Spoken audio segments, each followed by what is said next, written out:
కానీ ఇక్కడ ఆశ్చర్యం ఏంటంటే ఇంత దుర్మార్గం ఇంత దారుణంగా ఉంటుందని సీఎంఓలో ఉన్న సీఎంపీఏ దగ్గర నుంచి మొదలుపెట్టి సీఎంకి సలహాదారుగా వ్యవహరించిన సజ్జల రామకృష్ణారెడ్డి దగ్గర నుంచి మొదలుపెట్టి ఒకసారి చెక్ చేయండి. సజ్జల రామకృష్ణారెడ్డి ధనంజయ రెడ్డి ఉన్నతమైన పొజిషన్లో ఉన్నారు, దశరథ రామిరెడ్డి, వీళ్ళందరి నుంచి మొదలు పెడితే ఏసీబీ వాళ్ళు, మళ్ళీ ఏసీబీ వాళ్ళు కన్సర్న్ ఆఫీసర్ల దగ్గర నుంచి డబ్బులు వసూలు చేయటం, వాళ్ళని బెదిరించడం. ఇప్పుడు ఇల్లీగల్ రిజిస్ట్రేషన్స్ అయితే జరిగేవా? ఇల్లీగల్ రిజిస్ట్రేషన్స్ అంటే ఏపీలో జరుగుతాయండి, ఎక్కడ జరగకుండా ఎక్కడ ఉండవు. ఇల్లీగల్ అంటే ఏముంటుందంటే అండి, గవర్నమెంట్కి సంబంధించిన ల్యాండ్స్ ఏదైనా ఉంటే ఇప్పుడున్న సిచ్యువేషన్లో గవర్నమెంట్ ల్యాండ్స్ రిజిస్ట్రేషన్ చేయడానికి అంత ఈజీగా సర్వే నెంబర్ బ్లాక్లో ఉంటుంది. అది చేయడం కుదరదు. మీరు పొద్దు నుంచి కూడా ఏదో 22A తీసేశారు, అది చేశారు అన్నాగా. నాకు సంబంధించిన ల్యాండ్లో ఏదైనా 22A గత 40 సంవత్సరాల నుంచి మీరు ఒకసారి చెక్ చేయండి సర్వే నెంబర్. 22లో ఏలో ఏవి ఇది లేదు. ఇవాళ మనం ₹1,00,00,000 ప్రాపర్టీ చేయాలంటే సబ్ రిజిస్టార్కి ₹1,00,000 లేకుండా సబ్ రిజిస్టార్ చేయడు. ఆ ₹1,00,000 కోసం కక్కుర్తిపడి మనం సబ్ రిజిస్టార్లతో ఫ్రెండ్షిప్ చేసుకోవటము, సబ్ రిజిస్టార్లతో స్నేహం చేసుకోవటమే తప్ప అంతకుమించి నాకు సబ్ రిజిస్టార్లకు ఎలాంటి సంబంధాలు ఉండవు. ఇంకోటి, రామారావు గారు, నేను, సింగ్ మీ అందరం కలిసి ఫారెన్ వెళ్ళామన్నాగా, నా పాస్పోర్ట్ డీటెయిల్స్ ఇస్తాను, రామారావు గారు పాస్పోర్ట్ డీటెయిల్ తీసుకోండి, సింగ్ పాస్పోర్ట్ డీటెయిల్ తీసుకుంటే సింగు రామారావు ఎన్నో దేశాలకు వెళ్ళారు. ఒకసారి చెక్ చేయండి. ఇన్ని డబ్బులు జనాలు బిక్కు తినే డబ్బులు ఎన్నో దేశాలకు వెళ్ళారు. ఎంజాయ్మెంట్ చేయలేక ఎంజాయ్మెంట్ చేస్తాను. నేను కనుక ఒక్క దేశానికి ఇండియా దాటి నేను వెళ్ళాను అంటే మీరు చెప్తున్నా కదా, ఇవన్నీ కూడా నేను ఎవరికి రాసేయమంటే వాళ్ళకి రాసేస్తాను. ఇప్పుడు చాలామంది పొట్ట గడవక రోజు కూలి పని చేస్తేనో, రిక్షా దొక్కుతేనో, పొలంకి వెళ్ళి పని చేస్తేనో బతకలేని ఏసీబీ సింగ్ వాళ్ళ కానీ ఇలాంటి లంచగొండే అధికారులు, లాలూచిబడిన అధికారులు, సీఎంఓ దగ్గర నుంచి మొదలుపెట్టి ఇలాంటి బినామీల వరకు వీళ్ళు అవసరం లేకపోయినా ₹1,00,00,000 సంపాదిస్తున్నారండి. ఆ ₹1,00,00,000 కరిగించుకోవడానికి విదేశాలకు వెళ్ళక, థాయిలాండ్ వెళ్ళక, బ్యాంకాక్ వెళ్ళక చూడండి. పాస్పోర్ట్ డీటెయిల్స్ తిప్పండి, Singh Ramarao same ticket check చేసుకోండి. ఇందులో ఏమంటాడు ఒకసారి ఈ ఆడియో కంటిన్యూషన్ చూడండి. 5 లక్షలు ఇప్పించాడు, 5 లక్షలు ఇచ్చా అంటున్నా, నాకేం అక్కర్లా, నాకు అయిపోయింది లైఫ్. It is end. వాస్తవంగా బతుకున్నాం కాబట్టి, ఊపిరి పీలుస్తున్నాం కాబట్టి ఉన్నాను సార్. నేను చచ్చిపోయినా ఎవడు నష్టపోడు. నేను ఏం చేయమంటారు నాగర్ గారు, నేను సూసైడ్గా నేను చచ్చినాక బయటకు వస్తుందిగా ఈ నా కొడుకు వేసే వాళ్ళ సంగతి, వీళ్ళ సంగతి. పెద్దోళ్ళు ఉన్నారు సార్ దీంట్లో. నన్నేటువంటి సార్ అసలు అర్థం లేకుండా. 2 నెలల క్రితం రామారావు డబ్బులు ఇచ్చేద్దాం సింగారు, నువ్వు సేఫ్టీగా ఉంటావంటే నా కొడుకు మాటిని నేను ఇచ్చేసా. వీళ్ళకి ఎంత ఇచ్చాడో మనకు తెలీదు, చెప్పరుగా. ఆడే ఒక్కరోజైనా సింగాన్ని జైల్లో చూడాలి, ఒక్కరోజైనా. ఇప్పుడు ఇక్కడ విచిత్రం ఏంటంటే, ఇతను ఒక సబ్ రిజిస్టార్ అండి, రామారావు అనే అతను డిస్ట్రిక్ట్ రిజిస్టార్, అంటే ఈయనకన్నా పెద్ద పొజిషన్. సార్ ఇంకా మీరు ఆయనకి ఈయన డబ్బులు ఇచ్చుకోవాలి కాదు. మీరు ఇంకా అంతకుముందు పేర్లు చెప్పాడు కదా, అది ఎందుకు వేయట్లేదు ఆడియో? ఏదేది? అంతకుముందు ఆయన కొంతమంది ఆఫీసర్ల పేర్లు చెప్పాడు, అది ఎందుకు వేయట్లేదు మీరు? ఒక్క నిమిషం, ఇంకో ఆడియో ఉంది. ఫుల్గా తిన్నారు సార్. డీజీ రాజేంద్రనాథ్ రెడ్డితో సహా తిన్నారు. డీజీ రాజేంద్రనాథ్ రెడ్డి అప్పుడు ఏసీబీ డీజీ ప్లస్ డీజీపీ, తర్వాత డీజీపీ అయ్యాడు. కాదు, డీజీపీ అయినా కూడా ఏసీబీ ఆయన కింద ఉంచుకున్నాడు. కసిరెడ్డి రాజేంద్రనాథ్ రెడ్డి మీద ఇప్పుడు ఏసీబీ వాళ్ళు అరెస్ట్ చేసిన సింగ్ నోటెమెంట్ నుంచి వచ్చిన మాటలు ఇవి. ఆనాడు ఏసీబీ డీజీగా అండ్ దెన్ రాష్ట్ర డీజీపీగా కూడా పనిచేశారు. సో ప్రభుత్వం వచ్చిన తర్వాత మార్చినట్టున్నారు ఆయన. ఉన్నారు ఇప్పుడు ఆయన. ఈ ప్రభుత్వం వచ్చినాక మార్చారు, డీజీపీగా తప్పించారు. సో ఇక్కడ డీజీపీ రాజేంద్రనాథ్ రెడ్డి కూడా నా దగ్గర లంచాలు తీసుకున్నాడు అనేది సింగ్ చేసిన ఆరోపణ. ఒక రాష్ట్ర డీజీపీగా పనిచేసిన వ్యక్తి, ఏసీబీ ఇన్ఛార్జిగా ఉన్న వ్యక్తి లంచాలు తీసుకున్నాడు అని అలిగేషన్ వచ్చిందండి. ఇంకా రాష్ట్రం ఒకసారి ఇంకా ఎవరు తక్కువ తిన్నారు సార్? సార్ వాళ్ళకి ఏ రిజిస్ట్రేషన్ వచ్చినా నా దగ్గరికి పంపిస్తారు. ఏసీబీ కోర్టులో ఉన్నా మీకు తెలియదు ఏముంది. నన్ను వేసేస్తే అంటే నన్ను పట్టుకుంటే ఒకసారి ముందు మనం ఒకసారి చేసుకుని ఆయన ఏమన్నాడు, ఏసీబీ కోర్టులో ఏసీబీ వాళ్ళకి కూడా నేనే రిజిస్ట్రేషన్ చేస్తాను. ఏ కేసు ఉన్నా లిటిగేషన్ ఉన్న కేసు నా దగ్గరికి పంపిస్తాను. ఏసీబీ అన్నాడు. ఏసీబీ వాళ్ళ ల్యాండ్స్ కూడా నేనే చేస్తాను అన్నాడు. ఆయనండి మీడియా ముందు నేను నాగే ఉంది సార్, 60 రిటైర్మెంటే కదా సార్ 6 నెలల్లో. నా జీవితంలో నా పిల్లలు అందరికీ నేను చేయాల్సింది చేసేసా. నాకేం అక్కర్లా. నేను నోరు తెస్తే ఏంటి సార్ ఇలా బతుకులు. కూతుర్లకి దాదాపు కొన్ని కోట్ల రూపాయల ఆస్తులు ఇచ్చాడు సింగ్. ఓకే, అందుకే నా కూతుర్లకి హ్యాపీగా చేస్తాను అన్నాడు కదా. సెటిల్ అయిపోయాను. సెటిల్ అయిపోయాడు. గవర్నమెంట్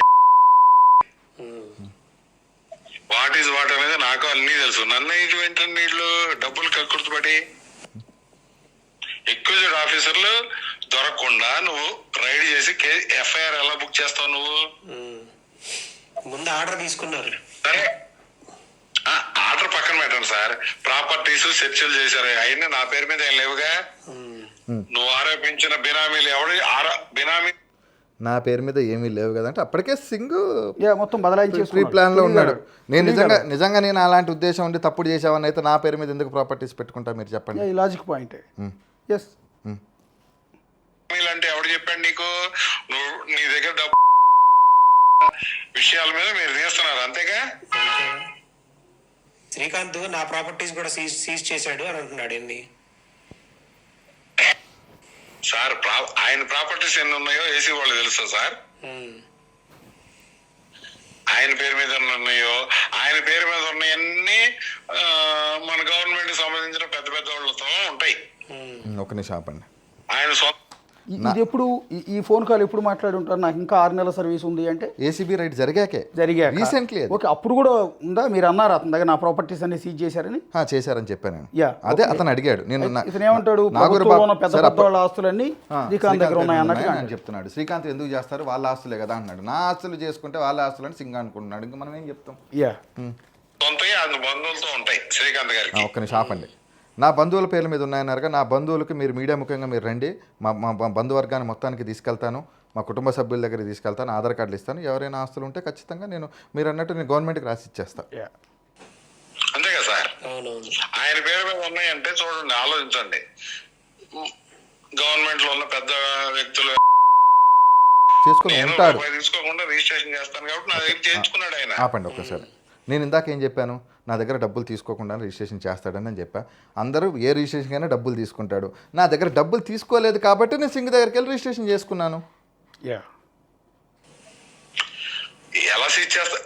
సీజింగ్ అనేది ఎక్విజిట్ ఆఫీసర్ లేకుండా ఎలా సీజ్ చేస్తారు సార్ వీళ్ళు? సార్ నన్ను కలిగితే ఎట్టా సార్ వీళ్ళు? ఏ టు జెడ్ నాకు తెలుసు కదా సార్. అవును, అంతేగా. అందరూ దొరికినట్టేగా సార్. నేనేంటి సార్, మా విజయవాడ చుట్టుపక్కల సబ్ రిజిస్టార్లు అందరూ ఎవడెవడు ఎంత డీజీకి ఇచ్చారు కూడా నేను చెప్పగలను. ఎప్పుడైతే అప్పుడు డీజీ రాజేంద్రనాథ్ రెడ్డి గారు ప్లస్ అంతమంది సీతారామాంజనేయులే ఉన్నారు. డబ్బులు ఇవ్వకుండా అసలు ఏపీలో ఏది జరగదండి. ఇవాళ నేను డబ్బులు ఇవ్వలేదు కాబట్టే నా సిచ్యువేషన్ తీసుకొచ్చారు. ఇక్కడ ఒక వాల్యుబుల్ పాయింట్ ఎంత దారుణం అంటే, ప్రతి సబ్ రిజిస్టారు డీజీగా ఉన్న ఏసీబీ డీజీగా ఉన్న వ్యక్తికి అంటే రాజేంద్రనాథ్ రెడ్డికి కూడా డబ్బులు ఇచ్చాను అనేది సింగ్ చెప్తున్నమాట. ఇప్పుడు నా కుటుంబాలను కానీ నా స్నేహితులను కానీ పిలిచి ఇంటర్వ్యూలు చేశారు. అది స్టాండర్డో కాదో పక్కన పెట్టండి. రేపు నేను ఇచ్చింది కూడా స్టాండర్డ్ అవునో కాదో పక్కన పెట్టండి అయ్యారు. నా పేరు మీద రియల్ గా పేపర్ వైజ్ గా ఏ డాక్యుమెంట్ అయినా ఏ ప్రాపర్టీ అయినా ఉంటే నేను నేరస్తుడిని. ఆపండి సార్. సింగు వాళ్ళ వైఫ్ పేరు మీద దాదాపు ఆధార్ కార్డ్ నెంబర్ తప్పు రాసి అది ఏసీబీకి దొరికింది. ఆ రోజు సింగు వైఫ్ని కేసు పెడతా అనేసి, ఎందుకు అప్పుడు ఏసీబీకి సింగు వైఫ్ మీద కేసు పెట్టలేదు? రికార్డెడ్గా దొరికినప్పుడు, ఏసీబీలో రికార్డెడ్గా దొరికినప్పుడు మీకు ఆ హక్కు లేకపోతే కన్సల్ట్ పోలీస్ స్టేషన్కో లేకపోతే ఆ డిపార్ట్మెంట్కి అప్పచెప్పేసి మీరు ఇది రాసేస్తారు, అవునా కదా? ఇక ఇది ఎఫ్ఐఆర్ చేయండి అని రికార్డు పరంగా వెరిఫై. సింగు వైఫ్ పేరు మీద అప్పుడున్న ఏసీబీ ఎందుకు కేసు పెట్టలేదు? సింగు వైఫ్ పేరు మీద 2 కోట్ల రూపాయలు 2.5 కోట్ల ఫిక్స్డ్ డిపాజిట్లు దొరికినాయని చెప్పారు కదా. సింగు నేను నిజాయితీ పరుణ్ణి, నేను ఏ తప్పు చేయలేదు, నన్ను అందరూ వాడుకున్నారు, నేను శుద్ధపూస అంటున్నాడు కదా సింగు. శుద్ధపూసకి వాళ్ళ కూతుర్లకు పెళ్ళిళ్ళు చేసి ఆయన సర్వీస్ ఎంత, ఆయన జీతం ఎంత, ఆయన ఎప్పటి నుంచి ఎప్పుడు పెరిగాడు, ఆయనకున్నది 48 ఎకరాలు, దేవుడికి సంబంధించిన 40 ఎకరాలు ఎక్కడి నుంచి వచ్చినాయి, దేవుడికి సంబంధించిన గుడి మొత్తం నేను విరాళాలతో కొన్నాను అన్నాడు కదా. ఆ విరాళాలు ఇన్కమ్ ట్యాక్స్ పే చేసేవారని ఇచ్చారు చూడండి. ఆ స్లిప్పులు అతనే రాసుకుంటాడు, అది ఆయనే రాసుకుంటాడు, అన్నీ ఆయనే. గుడికి సంబంధించిన గుడి స్థలాలు మాత్రమే దాదాపు ఆ చుట్టుపక్కల ఉన్న స్థలాన్ని దాదాపు 60 లక్షలు, 70 లక్షలు, 80 లక్షలు, 90 లక్షలు, దాదాపు 7-8 కోట్లు ఓన్లీ గుడికి సంబంధించిందే ఉంటుంది. ఎన్ని అపార్ట్మెంట్ సింగి పేరు మీద ఉన్నాయి, ఎన్ని ఆస్తులు ఉన్నాయి. గుంటూరులో సబ్ రిజిస్టార్ ఆఫీసులో రాంబాబు అతనికి బినామీ కాదా? రాంబాబు పేరు మీద ఆస్తులు లేవా? అంతకుముందు పాపం నా మస్తాన్ని నాశనం చేశారు, మస్తాన్ని సర్వనాశనం చేశారు. వీళ్ళందరినీ నాశనం చేశాడు కదా. సింగ్ అనే వ్యక్తి శుద్ధపూసేం కాదు. ఈరోజు సింగ్ గురించి మీరు సింగ్ ఇవన్నీ ఇచ్చేశాడు, సింగ్ పెద్ద శుద్ధపూస అని మీరు అందరూ అనుకుంటున్నారు. చాలామంది ఛానల్స్ సింగ్ ఇచ్చేసాడంటే సింగ్ జాగ్రత్త పడిపోయి డబ్బులు సంపాదించేసుకొని అతను ఒకవేళ సంపాదించుకోకపోయినా రేపు పొద్దున మహా అంటే 4 రోజులు జైల్లో ఉండి బెయిల్ వేసుకొని వస్తా. జీవితాంతం అయితే జైల్లో ఉండడు కదండి. బయటకు వచ్చాక కూడా ఆయనకు రెంట్లు వస్తాయి. ఏసీబీలో రెంట్ అనేది ఏసీబీ ఎక్కడ తీసుకోదు. ఏసీబీ వాళ్ళు ఫ్రీజ్ చేస్తారు అంతే. ఫ్రీజ్ చేశాక 5 సంవత్సరాల తర్వాత 4 సంవత్సరాల తర్వాత చూస్తాడు. ఈ రెంటలంతా కూడా సింగికి వస్తుంది కదా. ఇంకా సింగికి ఏం పని? కూతురు పెళ్ళిళ్ళు చేశాడు. వాళ్ళ కూతురికి ఎవరు ఉద్యోగం ఇప్పించారు? నేను ఇప్పించా ఉద్యోగం.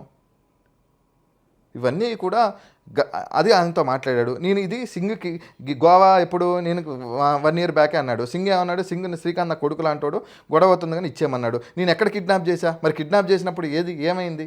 ఇదంతా కూడా మీకు అనిపిస్తుందా? నిజం చెప్పండి, నన్ను బలిపశువుని చేశారనుకుంటున్నారా? నేనేమైనా డ్రామాలు ఆడుతున్నానని మీరు అనుకుంటున్నారా?